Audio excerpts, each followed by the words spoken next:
Je suis arrivé à la somptueuse fête de l'entreprise de mon mari pour ensuite entendre des murmures, voilà la femme frigide qui ne peut pas le satisfaire.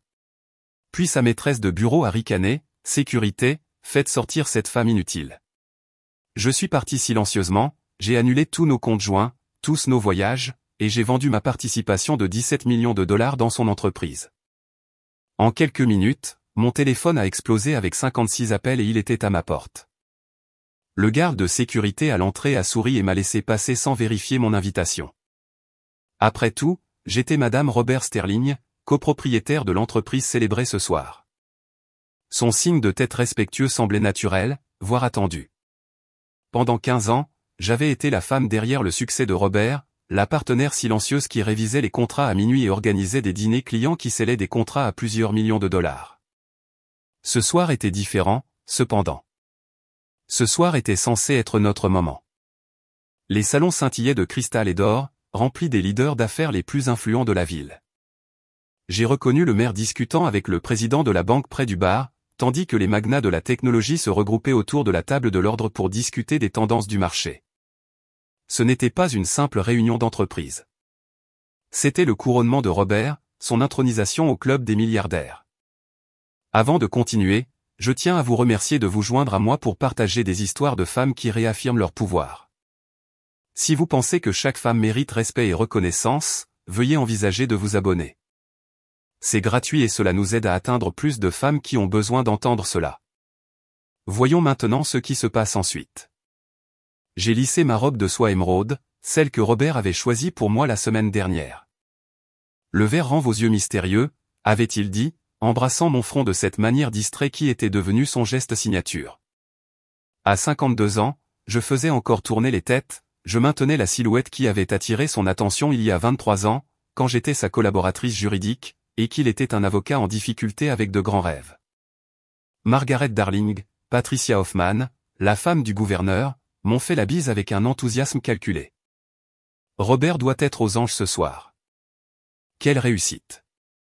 Il a tellement travaillé pour ça, j'ai répondu, balayant la foule à la recherche de la silhouette familière de mon mari. Nous avons tous les deux. Le sourire de Patricia a vacillé un instant avant de revenir à pleine puissance. Bien sûr, cher, tu as toujours été si solidaire. Quelque chose dans son ton m'a fait m'arrêter, mais avant que je puisse l'analyser plus avant, elle était déjà passée saluer quelqu'un d'autre. J'ai secoué ce sentiment étrange et j'ai continué à travers la foule, acceptant les félicitations et bavardant avec des visages que je connaissais depuis des années. Mais à mesure que je m'enfonçais dans la fête, j'ai commencé à remarquer des choses. Des conversations qui s'arrêtaient brusquement quand j'approchais. Des regards significatifs échangés par-dessus des coupes de champagne. Des sourires qui semblaient forcés, presque pitoyables. Près de la fontaine à chocolat, j'ai entendu Janet Morrison du country club murmurer à son mari. Je la plains tellement. Tout le monde sait sauf. Ils m'ont remarqué approcher et ont immédiatement changé de sujet pour parler de la météo. Le nœud dans mon estomac s'est resserré. J'ai finalement repéré Robert près de la scène, entouré de son entourage habituel d'exécutifs et d'investisseurs. Il était magnifique dans son smoking sur mesure, ses cheveux argentés parfaitement coiffés, dominant la pièce avec la confiance qui m'avait d'abord attiré vers lui. C'était sa soirée, son moment de briller, et je ne désirais rien de plus que d'être à ses côtés et de partager son triomphe. Mais alors que j'approchais, quelque chose d'étrange se produisit. Le cercle d'hommes sembla se refermer, leur dos se tournant légèrement vers moi comme pour former une barrière. Robert continuait sa discussion animée sur l'expansion outre-mer, complètement inconscient de ma présence à quelques mètres. « Robert » ai-je dit doucement, touchant son coude. Il s'est retourné et pendant une fraction de seconde, j'ai vu quelque chose traverser son visage. Pas de joie, d'amour ou même de reconnaissance, mais de l'agacement. Une fraction de seconde. C'était remplacé par un sourire poli, du genre qu'il réservait aux vendeurs insistants. « Oh, Margaret, tu es là. » Son ton était plat, dédaigneux. Pas de baiser, pas de bras autour de ma taille, pas d'introduction aux investisseurs étrangers qu'il courtisait depuis des mois. Bien sûr que je suis là, j'ai ri, essayant de rester légère. C'est notre grande soirée, tu te souviens. L'un des hommes s'éclaircit la gorge maladroitement et s'excusa. Un autre vérifia sa montre et marmonna qu'il cherchait sa femme. En quelques instants, le cercle s'était dispersé, nous laissant Robert et moi seuls. Je devrais retourner au réseautage, dit Robert, balayant déjà la pièce à la recherche de sa prochaine conversation. Ces contrats ne vont pas se conclure tout seuls. Il s'éloigna sans un autre mot, me laissant debout près de la scène comme un accessoire jeté. Le rejet brûlait, mais pire encore était la prise de conscience grandissante que les gens regardaient, murmuraient, jugeaient. C'est alors que je l'ai entendu clairement au-dessus du bruit ambiant de la fête. Voilà la femme froide qui ne peut pas le satisfaire. Les mots venaient de quelque part derrière moi, prononcés juste assez fort pour que je les entende. Je me suis retourné lentement, mon visage brûlant d'humiliation, mais je ne pouvais pas identifier l'orateur parmi la mer de visages. La pauvre chose, ajouta une autre voix. Elle n'a aucune idée de Vanessa. La nouvelle assistante de Robert, la blonde d'une vingtaine d'années à la silhouette parfaite et aux yeux ambitieux qui avait rejoint l'entreprise il y a 6 mois. Celle qui travaillait tard le soir et les réunions du week-end, qui voyageait avec Robert aux présentations clients, qui semblait toujours lui murmurer quelque chose d'urgent à l'oreille. Mes mains ont commencé à trembler alors que les pièces d'un puzzle que j'avais refusé de voir commençaient à s'assembler. Les réunions tardives qui se prolongeaient après minuit, les voyages d'affaires dont j'étais soudainement exclu. La façon dont le visage de Robert s'illuminait lorsque son téléphone vibrait avec ce qu'il prétendait être des messages de travail urgents. Margaret, ma chérie. La voix appartenait à Vanessa elle-même, matérialisant à côté de moi dans une robe écarlate qui coûtait plus que le loyer mensuel de la plupart des gens. Son sourire était assez tranchant pour couper du verre. Bonjour, Vanessa. J'ai réussi à garder ma voix à peine stable. Elle s'est penchée près de moi, son parfum sickening doux. Je pense qu'il y a eu un malentendu concernant ce soir. Cette fête est vraiment réservée aux associés et aux principaux actionnaires seulement. Je suis une actionnaire importante, ai-je répondu, retrouvant ma voix. Je possède 17% de cette entreprise. A-t-elle corrigé avec une fausse sympathie. Au passé, ma chérie. Robert avait l'intention de discuter avec vous de quelques changements récents. Avant que je puisse traiter ces mots, 2 agents de sécurité sont apparus à mes coudes. Les mêmes hommes qui m'avaient souri et salué d'innombrables fois me regardaient maintenant comme si j'étais invisible. La sécurité a emmené cette femme inutile, a annoncé Vanessa, sa voix portant au-dessus des conversations voisines. La salle de bal s'est tue. Tous les yeux se sont tournés vers nous, témoins de mon humiliation publique. J'ai regardé désespérément vers Robert, mais il a tourné le dos, engagé dans ce qui semblait être une discussion fascinante sur les projections trimestrielles. Alors que les gardes m'escortaient doucement mais fermement vers la sortie, j'ai réalisé que tout ce que je pensais savoir sur ma vie, mon mariage et mon avenir venaient de se briser comme du cristal sur du marbre. La porte tournante de l'hôtel a tourné derrière moi avec une finalité qui a résonné dans mes os. Chaque pas dans les escaliers de marbre donnait l'impression de s'éloigner d'une tombe. Pas seulement mon mariage, mais la version de moi-même que j'avais soigneusement construite pendant 2 décennies. Le voiturier qui m'avait accueilli avec tant de chaleur 1 heure auparavant évitait maintenant complètement mon regard. Fasciné par son presse-papier. Mes talons claquaient sur le trottoir dans un rythme qui correspondait à mon cœur battant la chamade. La vie nocturne de la ville bourdonnait autour de moi. Des couples riant en se dirigeant vers des dîners tardifs. Des groupes d'amis célébrant la liberté du vendredi soir. Mais je me sentais complètement détaché de leur joie. Dans mon sac à main, niché entre mon rouge à lèvres et mes clés de voiture, se trouvait la petite boîte en velours que j'avais gardée pour ce soir. Je l'ai sortie, passant mon pouce sur la surface douce. À l'intérieur se trouvait un bracelet en platine gravé de coordonnées, l'emplacement exact où Robert m'avait demandé en mariage il y a 23 ans sur cette plage de Malibu. Je l'avais commandé il y a 3 mois, prévoyant de le surprendre après son discours ce soir. L'ironie avait un goût amer. Excusez-moi, ça va. Une jeune femme en uniforme de serveuse était sortie pour sa pause cigarette. Son inquiétude semblait sincère, contrairement à la sympathie fabriquée que j'avais subie à l'intérieur. Je prends juste l'air, j'ai réussi, forçant un sourire qui ressemblait à du verre brisé. Elle a hoché la tête et a allumé sa cigarette, mais je pouvais sentir qu'elle me regardait. Avais-je l'air aussi brisé que je me sentais? J'ai redressé mes épaules et j'ai marché vers le parking. Chaque pas construisait quelque chose de nouveau dans ma poitrine. Pas du chagrin, mais quelque chose de plus dur. Ma Tesla était garée exactement où je l'avais laissée, brillant sous les lumières fluorescentes. Je me suis glissé sur le siège conducteur, mais je n'ai pas démarré le moteur. Au lieu de cela, je me suis assise dans le silence, me permettant enfin de penser clairement pour la première fois depuis des mois. Les signes étaient partout. L'intérêt soudain de Robert pour le fitness, le remplacement de ses lunettes de lecture par des lentilles de contact, les frais mystérieux sur notre carte de crédit pour des restaurants où je n'étais jamais allé, la façon dont il avait commencé à prendre sa douche immédiatement après être rentré du travail, l'avant les preuves que j'avais été trop confiante pour reconnaître. Mais ce n'était pas seulement l'infidélité qui piquait. C'était à quel point j'avais été complètement effacé du récit de notre succès. Chaque article d'affaires l'appelait Sterling Enterprises, créditant Robert comme le fondateur visionnaire.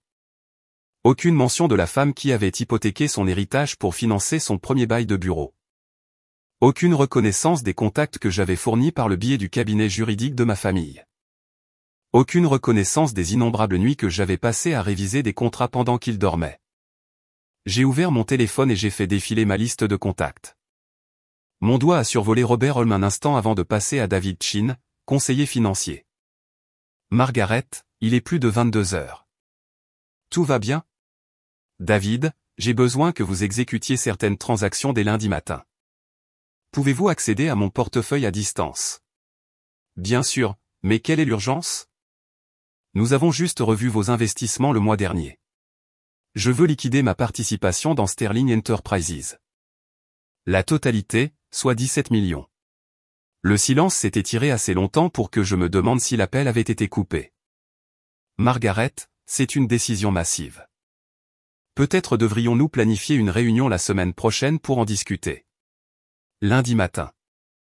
David, j'ai aussi besoin que vous geliez tous les comptes joints et cartes de crédit. Tout ce qui est connecté à Robert doit être fermé immédiatement. Êtes-vous? Divorcez-vous? La question est restée en suspens. L'étais-je? 1 heure auparavant, j'aurais dit jamais. Maintenant, le mot semblait inévitable. Exécutez simplement les transactions, David. Je vous appellerai demain pour plus d'instructions. Ensuite, j'ai fait défiler notre agent de voyage. Linda a répondu à la 3e sonnerie, sa voix empâtée par le sommeil. Linda, c'est Margaret Sterling. J'ai besoin d'annuler notre voyage en Toscane le mois prochain. Oh non.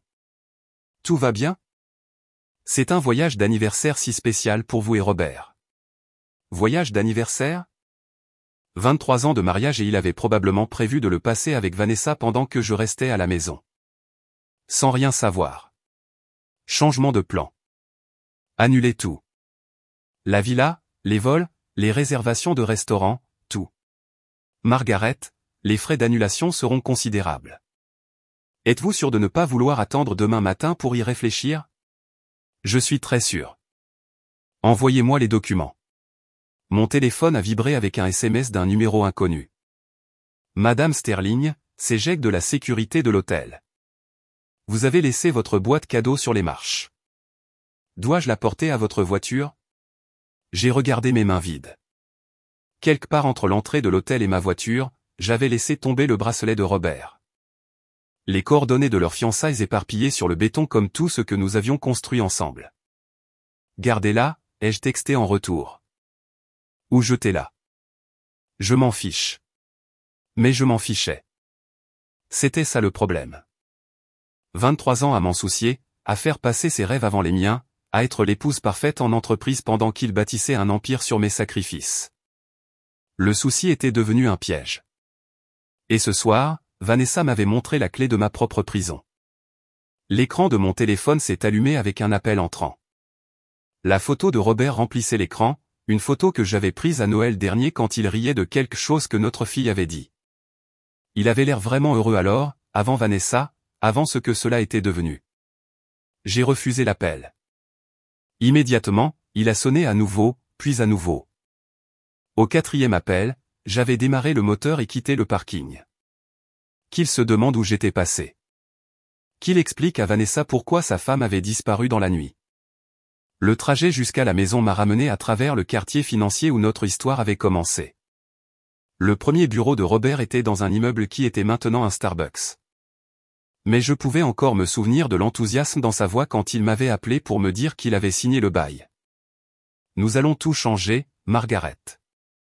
Toi et moi, nous allons construire quelque chose d'incroyable. Nous avions construit quelque chose d'incroyable. Mais quelque part en chemin, nous étions devenus lui, et j'avais permis que cela se produise. Mon téléphone vibrait sans relâche sur le siège passager. Appel après appel de Robert, entrecoupé de textos de plus en plus frénétiques. Je n'avais pas besoin de les lire pour savoir ce qu'il disait. Panique, confusion, demande d'explication. Au moment où j'ai garé dans notre allée circulaire, le compteur d'appels manqués avait atteint 37. J'ai arrêté le moteur et je me suis assise dans l'obscurité de notre garage 4 portes, entouré du luxe que son succès nous avait acheté. Demain, je commencerai à tout diviser. Ce soir, je dormirai dans notre lit une dernière fois en tant que Madame Robert Sterling. La femme qui était entrée dans cette fête était une idiote. La femme assise dans cette voiture était tout autre chose. Je me suis réveillé à 5h30, comme chaque matin depuis une décennie. L'espace vide à côté de moi dans notre lit king size semblait immense. Bien que Robert ne se levait rarement avant 7 heures, son absence semblait différente maintenant, permanente plutôt que temporaire. J'ai fait du café dans le silence de notre cuisine immaculée. Les moulins automatiques étaient le seul son qui rompait le calme du matin. Mon bureau à domicile n'avait pas changé depuis hier, mais tout semblait différent alors que je m'installais derrière le bureau en acajou que Robert m'avait offert pour notre 10e anniversaire. Les classeurs alignés le long du mur contenaient 23 ans d'organisation méticuleuse de dossiers. Chaque reçu, chaque contrat, chaque relevé bancaire organisé avec la précision qui avait autrefois impressionné les partenaires commerciaux de Robert. Désormais, ces mêmes documents serviraient à des fins différentes. J'ai sorti le premier dossier, les statuts de Sterling Enterprises datant de 1998. Ma signature apparaissait juste à côté de celle de Robert, me listant comme cofondatrice et investisseuse initiale. Drôle comme l'histoire avait une façon de se réécrire dans les communiqués de presse de l'entreprise. J'ai photographié chaque page avec mon téléphone, créant une piste numérique qui ne pouvait être contestée ou cachée. Le deuxième dossier contenait des documents de près de 2001, lorsque Robert avait besoin de capitaux pour s'étendre. Le cabinet d'avocats de ma famille avait fourni les contacts, mais plus important encore, j'avais signé en tant que garante pour le prêt de 3 millions de dollars. Mes actifs personnels étaient en jeu, pas les siens. Une autre photo, un autre élément de preuve. À 8 heures, j'avais documenté 15 ans de contributions financières qui racontaient une histoire que la biographie de l'entreprise de Robert omettait commodément. L'héritage de ma grand-mère qui avait financé sa première acquisition majeure. La deuxième hypothèque sur notre maison pour couvrir la paix pendant la récession de 2008. Les innombrables références de clients de mon réseau qui avaient bâti son empire. Mon téléphone a sonné. David Chen, mon conseiller financier, a affiché sur l'écran. Margaret, j'essaie de vous joindre depuis 6 heures. Les marchés ouvrent dans 30 minutes et j'ai besoin de votre confirmation verbale pour ces transactions. Vous l'avez. Exécutez tout ce dont nous avons discuté. L'action Sterling Enterprises a déjà chuté de 2% dans les échanges avant bourse. La nouvelle se répand à propos de changements majeurs chez les actionnaires. Êtes-vous absolument certaine, David? Je n'ai jamais été plus certaine de rien dans ma vie. Très bien, donnez-moi 2 heures et ce sera fait. J'ai raccroché et j'ai ouvert mon ordinateur portable. L'avis juridique que j'avais rédigé à 3 heures du matin me regardait, clinique et précis. Pas d'appels émotionnels, pas d'explications, juste des faits. Margaret Elizabeth Sterling, par la présente, notifie le conseil d'administration de Sterling Enterprises de la liquidation immédiate de sa participation de 17% et de la résiliation de toutes obligations financières conjointes. Mon doigt a survolé le bouton d'envoi pendant exactement 3 secondes avant de cliquer.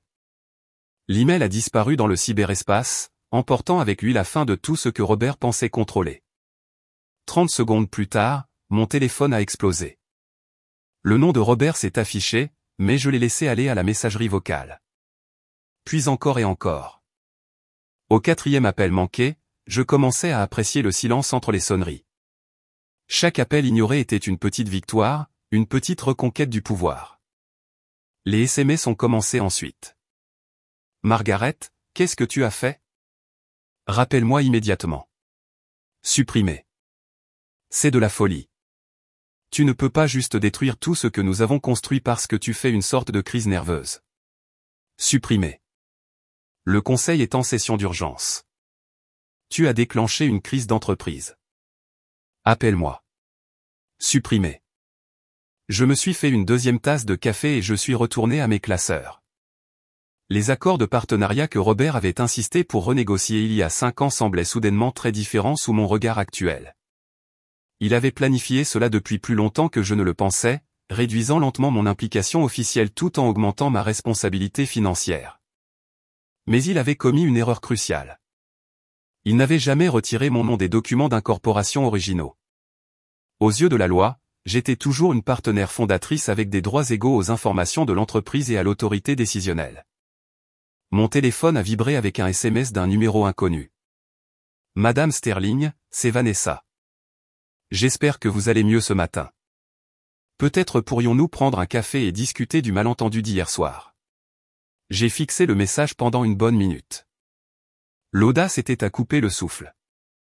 La femme qui m'avait publiquement humilié me contactait maintenant comme si nous étions de vieilles amies ayant eu un léger désaccord. J'ai tapé en réponse, il n'y a pas eu de malentendu, et c'est maintenant Miss Hartford. Je reprends mon nom de jeune fille. Sa réponse est venue immédiatement. Ne soyons pas hâtifs. Robert est très contrarié, et je pense que nous pouvons trouver un arrangement qui profite à tout le monde. Qui profite à tout le monde. Comme si j'étais un problème à gérer plutôt qu'une personne trahie. J'ai pris une capture d'écran de son message et je l'ai ajouté à ma collection croissante de preuves. Mon téléphone fixe a sonné. Un numéro que si peu de gens avaient que cela ne pouvait être qu'une personne. Margaret Elizabeth. Qu'est-ce qui se passe, bon Dieu? La voix de ma sœur Sarah crépitait dans le haut-parleur. Robert vient de m'appeler en pleurant en disant, tu as perdu la tête. J'ai trouvé ma tête, en fait, pour la première fois depuis des années. Il dit, tu as détruit son entreprise par dépit, que tu fais une sorte de crise émotionnelle et que tu prends des décisions que tu regretteras. Je me suis dirigé vers ma fenêtre donnant sur le jardin que Robert n'avait jamais montré d'intérêt à entretenir. Mes roses étaient en pleine floraison, entretenues avec soin par des mains qu'il n'avait jamais pris la peine de remarquer qu'elles étaient toujours sales de terre. Sarah, sais-tu que j'ai contribué à plus de 20 millions de dollars au succès de Robert? Sans compter la valeur de mon temps, de mes contacts ou de mon travail non rémunéré. Eh bien, c'est ça les mariages. Savais-tu qu'il avait une liaison avec son assistante? Qu'elle m'a publiquement humilié devant 200 personnes hier soir. Silence. Je ne fais pas une crise, Sarah. Je fais une percée. Il y a une différence. Après avoir raccroché, la maison est redevenue paisible. Je suis retourné à mon bureau et j'ai ouvert un nouveau document. Si Robert voulait jouer la victime, il devrait expliquer 23 ans de dossiers financiers qui peignaient un tableau très différent. Mon téléphone affichait maintenant 56 appels manqués, mais le bourdonnement constant était devenu du bruit blanc. Chaque sonnerie ignorée ressemblait à l'abandon d'une autre couche de la vie qui m'étouffait sans que je m'en rende compte. La femme qui était partie de cette fête dans la honte avait disparu. À sa place se trouvait quelqu'un que Robert n'avait jamais rencontré, quelqu'un qui savait exactement ce qu'elle valait et qui n'avait pas peur de le réclamer. La salle du conseil de Sterling Enterprises avait toujours intimidé les visiteurs avec ses fenêtres du sol au plafond et sa table de conférence imposante. Mais aujourd'hui, je me sentais parfaitement à l'aise dans le fauteuil en cuir que j'avais occupé lors d'innombrables réunions stratégiques au fil des ans. J'étais arrivé 30 minutes en avance, étalant mes documents sur la surface polie comme un général se préparant à la bataille. Les autres membres du conseil d'administration sont entrés avec des expressions inconfortables. Des hommes que je connaissais depuis des décennies qui ne pouvaient soudainement plus me regarder dans les yeux. James Morrison, notre directeur financier de longue date, m'a adressé un signe de tête compatissant avant de prendre sa place habituelle. Patricia Webb, responsable juridique, avait l'air visiblement malade, calculant probablement déjà les ramifications de mes actions. Puis Robert a fait irruption par les portes en acajou. 23 ans de mariage m'avaient appris à lire ses humeurs, mais je ne l'avais jamais vu comme ça. Ses cheveux argentés, habituellement parfaits, étaient en désordre. Sa cravate de travers et des cernes ombrageaient ses yeux. La présence dominante qui avait dominé cette pièce pendant 15 ans s'était évaporée du jour au lendemain. Vanessa s'est glissée derrière lui, dans son tailleur rouge vif, en contraste saisissant avec son teint pâle. Elle s'est positionnée contre le mur du fond, les bras croisés défensivement, essayant de projeter de la confiance, mais échouant lamentablement. Ses yeux allaient et venaient entre Robert et moi comme un animal acculé, calculant les voies d'évasion. Margaret, la voix de Robert s'est légèrement cassée sur mon nom. Que as-tu fait? Je me suis penché en arrière dans ma chaise, les mains calmement croisées sur mes genoux. Bonjour, Robert. Messieurs, Patricia, merci à tous de vous être réunis à si bref délai. Ne joue pas à des jeux. Robert a frappé sa paume sur la table, faisant sursauter plusieurs membres du conseil. Tu as déclenché une crise financière d'entreprise. Notre action est en chute libre. Les clients paniquent, et la banque exige des explications pour les comptes gelés. James Morrison s'éclaircit la gorge. Margaret, peut-être pourrions-nous discuter d'une transition plus progressive. Il n'y a rien à discuter, James. J'ai liquidé ma position conformément au statut de l'entreprise. Tout a été fait légalement et correctement. Robert a commencé à faire les 100 pas derrière sa chaise comme un prédateur en cage. Tu m'as tout pris. 23 ans de travail détruits du jour au lendemain parce que tu fais une sorte de crise émotionnelle. L'accusation est restée en suspens et j'ai vu plusieurs membres du conseil d'administration se sentir mal à l'aise. Ils attendaient que je me défende, que je craque, que je prouve le récit de Robert selon lequel j'étais une femme instable agissant de manière irrationnelle. Au lieu de cela, j'ai ouvert mon dossier et j'ai sorti un seul document. Ceci est le dépôt d'incorporation original de 1998, ai-je dit, ma voix stable et professionnelle. Vous remarquerez mon nom listé comme cofondatrice et investisseuse principale. Drôle que ce détail n'ait jamais figuré dans votre biographie d'entreprise. Robert a arrêté de faire les 100 pas. Ce n'est pas. C'était juste une formalité. Voici la garantie de prêt que j'ai signée en 2001 lorsque vous aviez besoin de 3 millions de dollars pour acquérir Morrison Industries. J'ai posé un autre document sur la table. Mes actifs personnels ont garanti cette expansion, pas les vôtres. Vanessa a décroisé ses bras, soudainement très attentive.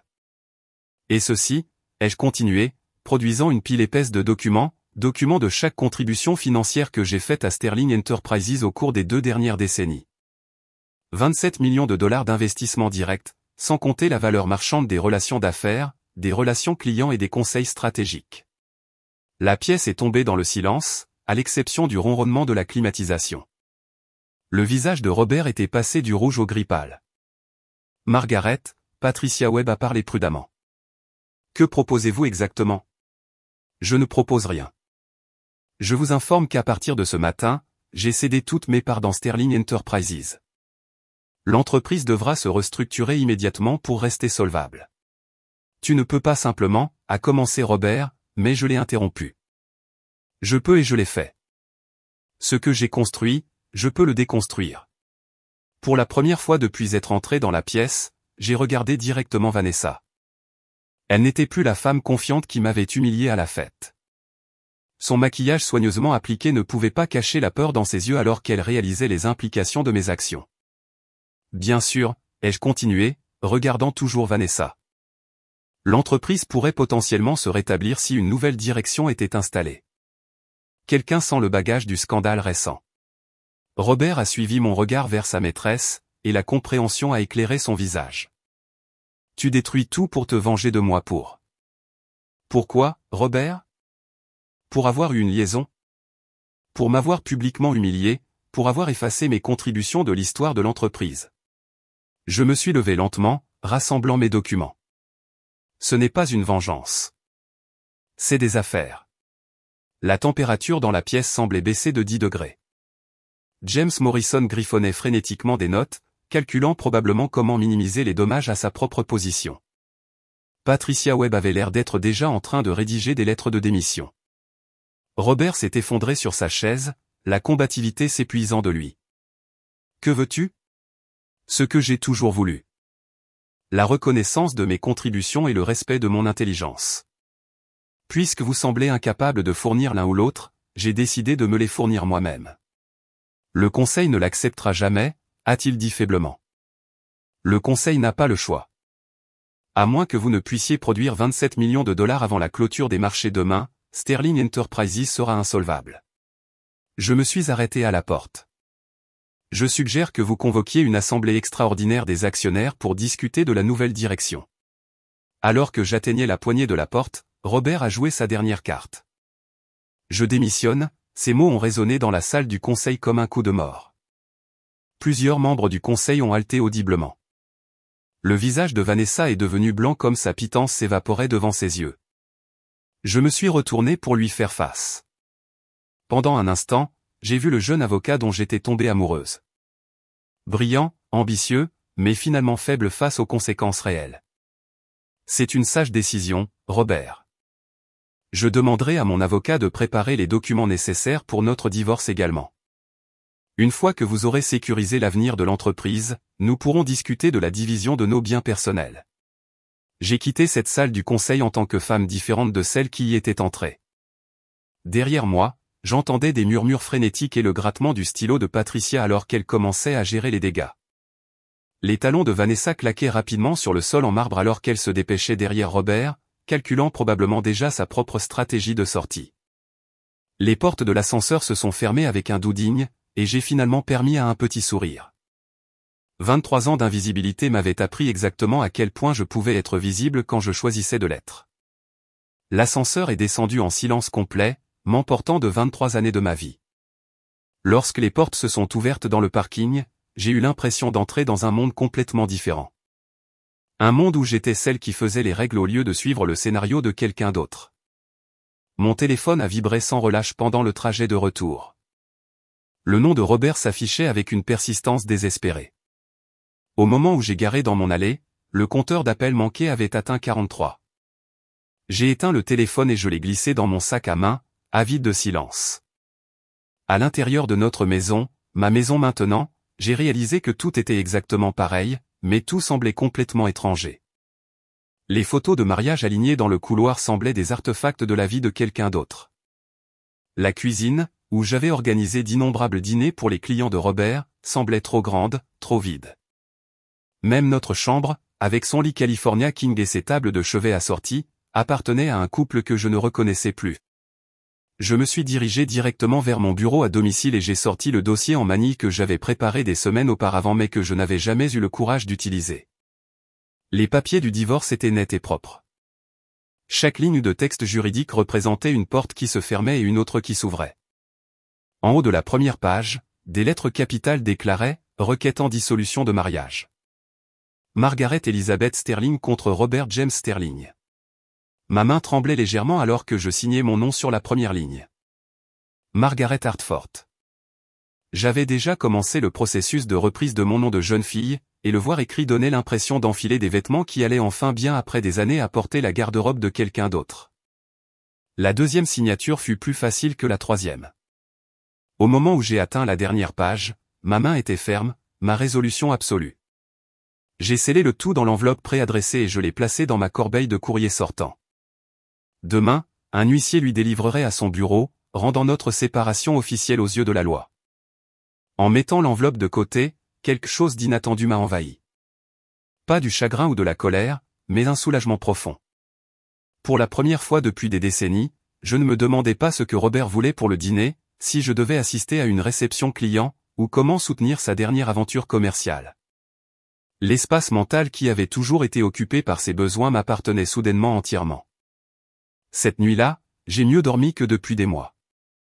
Les semaines suivantes ont défilé dans un brouillard de réunions juridiques et de paperasserie, mais aussi de quelque chose que je n'avais pas ressenti depuis des années, une véritable excitation pour mon propre avenir. Mon avocate, Rebecca Martinez, est devenue à la fois conseillère juridique et thérapeute non officielle alors que nous naviguions dans les complexités de la dissolution d'un mariage valant des millions. Votre documentation financière est incroyablement complète, a noté Rebecca lors d'une de nos séances. La plupart des conjoints ne peuvent pas prouver la moitié de ce que vous avez contribué à l'actif marital. J'ai toujours été organisé. Cela avait l'habitude de rendre Robert fou. Eh bien, cela va vous faire économiser des millions maintenant. Son avocat pousse pour un partage 50-50e, mais sur la base de vos registres d'investissement, vous avez droit à beaucoup plus. Entre les réunions juridiques, j'ai redécouvert des parties de moi-même qui étaient dormantes depuis des années. Je me suis inscrite à un cours de photographie, quelque chose que j'avais adoré à l'université, mais que j'avais abandonné lorsque Robert l'avait déclaré impraticable. Mon professeur, une photographe de National Geographic à la retraite nommée Elena, est devenue une amie et une mentor inattendue. Vous avez un bon œil, m'a-t-elle dit après avoir examiné mon premier devoir. Vous voyez des histoires que les autres ratent. J'avais toujours vu des histoires dans les affaires de Robert, dans la vie de ses clients, dans les dynamiques sociales des fêtes d'entreprise, mais je n'avais jamais considéré que ma perspective avait de la valeur au-delà du soutien du récit de quelqu'un d'autre. Ma sœur Sarah m'a rendu visite un après-midi, sous prétexte de vérifier mon état émotionnel, mais en réalité pour satisfaire sa curiosité sur mon changement de vie spectaculaire. « Tu sembles différente », a-t-elle dit, s'installant dans ma cuisine avec un café et l'expression jugée qu'elle avait perfectionnée depuis 50 ans. « Je me sens différente, plus légère somehow. Robert dit que tu ne réponds pas à ses appels. Il est inquiet pour toi. » Je l'ai regardé par-dessus ma tasse de café. « Sarah, depuis quand avons-nous pris un café sans parler de Robert, de ses besoins, de ses affaires ou de ses problèmes ?» Elle a ouvert la bouche pour répondre, puis l'a refermée, réalisant qu'elle ne s'en souvenait pas. « Exactement.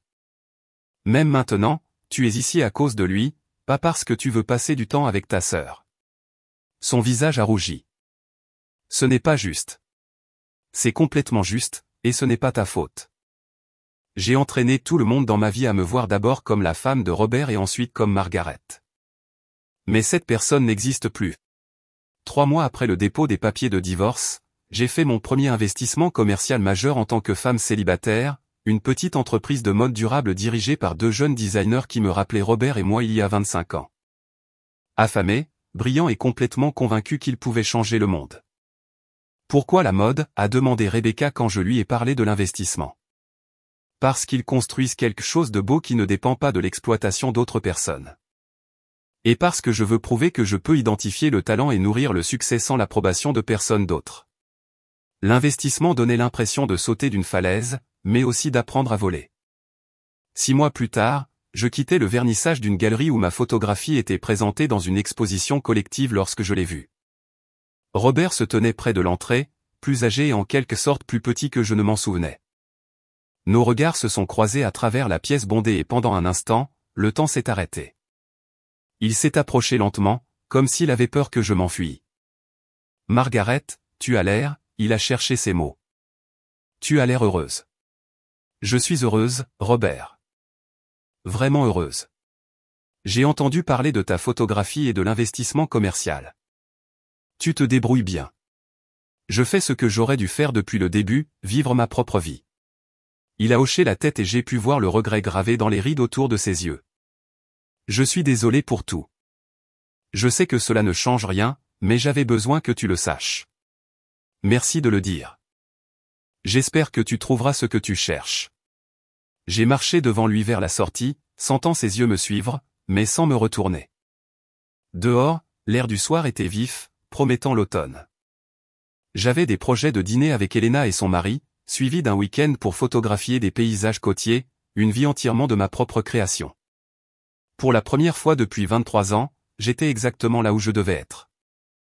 La route côtière s'étirait devant moi comme un ruban de possibilités.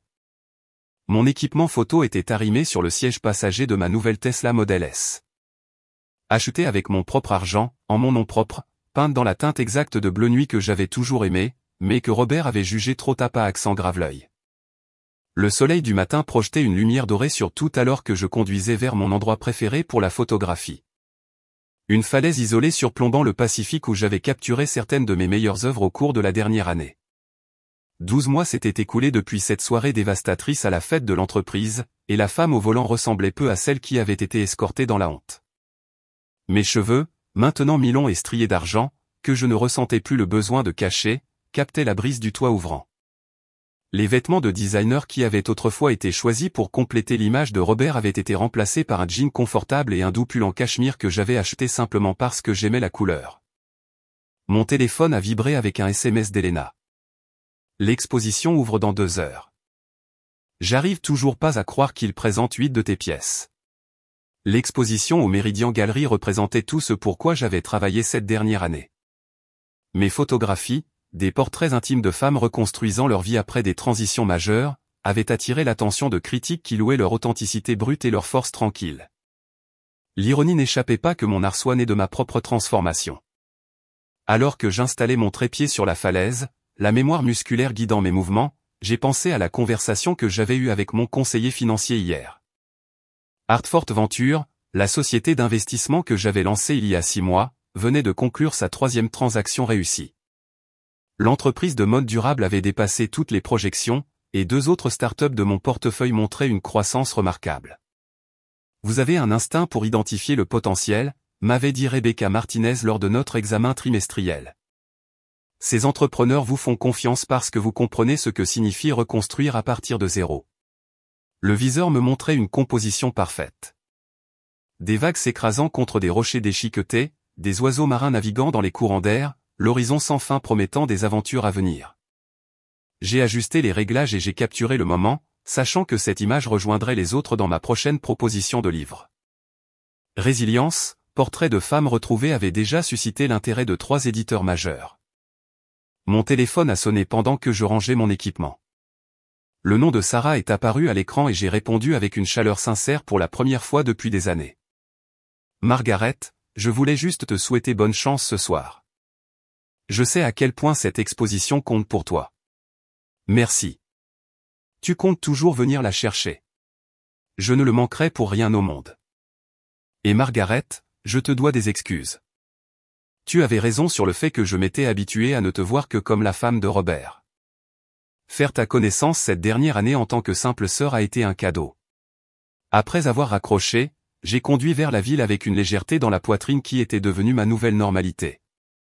La radio jouait de la musique classique, les 4 saisons de Vivaldi, et je me suis retrouvé à fredonner, chose que je n'aurais jamais faite en présence de Robert. Il avait toujours préféré le silence pendant les trajets en voiture, affirmant que la musique était distrayante. La galerie bourdonnait d'anticipation lorsque je suis arrivé pour la mise en place finale. Mes pièces occupaient tout un mur, des portraits en noir et blanc qui racontaient des histoires de transformation, de résilience et de découverte de soi. Chaque photographie représentait des semaines de construction de la confiance avec des femmes qui avaient accepté de partager leurs moments les plus vulnérables avec mon appareil photo. Ce sont des œuvres extraordinaires, a déclaré James Whitfield, le propriétaire de la galerie, alors que nous faisions les derniers ajustements d'éclairage. La façon dont vous avez capturé non seulement leur visage, mais aussi leurs esprits. C'est un travail puissant. La réception d'ouverture a attiré une foule plus nombreuse que je ne l'avais prévu. Collectionneurs d'art, critiques et curieux se mélangeaient sous mes photographies, leur conversation créant un doux bourdonnement d'appréciation. Je me déplaçais avec confiance à travers la foule, discutant de mon travail avec passion et autorité, des qualités que j'avais possédées depuis toujours, mais que je n'avais jamais été encouragé à afficher. Excusez-moi, êtes-vous la photographe ? Je me suis retourné pour trouver une jeune femme d'une 30aine d'années, les yeux brillants de curiosité et d'autre chose, de reconnaissance. Je le suis. Je suis Margaret Hartford. Votre travail me parle, a-t-elle dit, désignant un portrait d'une femme d'une 60aine d'années, riant malgré des traces de larmes visibles sur ses joues. Je suis en train de divorcer en ce moment, et voir ces images, cela me donne l'espoir qu'il y a de la joie de l'autre côté. Il y en a, les jeux assurés. Une joie différente peut-être, mais authentique d'une manière que vous n'attendiez peut-être pas. Au fur et à mesure que la soirée progressait, je me suis retrouvé dans des conversations allant de la théorie de l'art à la stratégie commerciale en passant par la philosophie de vie.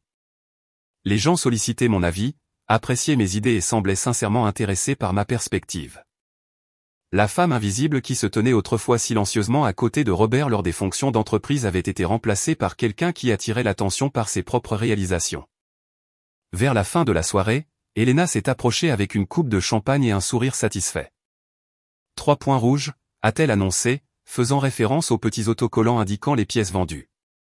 Et j'ai entendu 2 collectionneurs discuter de vous commander des portraits. J'ai accepté le champagne et j'ai pris un moment pour examiner la pièce. Mon travail couvrait les murs. Mon nom apparaissait sur le matériel d'exposition et mon compte en banque reflétait la valeur que les autres accordaient à ma créativité. Mais surtout, je me sentais complètement moi-même pour la première fois depuis des décennies. Plus tard dans la nuit, je me suis assise dans mon bureau à domicile, maintenant vraiment le mien, décoré de mes photographies et rempli de mes projets, en examinant des emails de clients potentiels et d'éditeurs.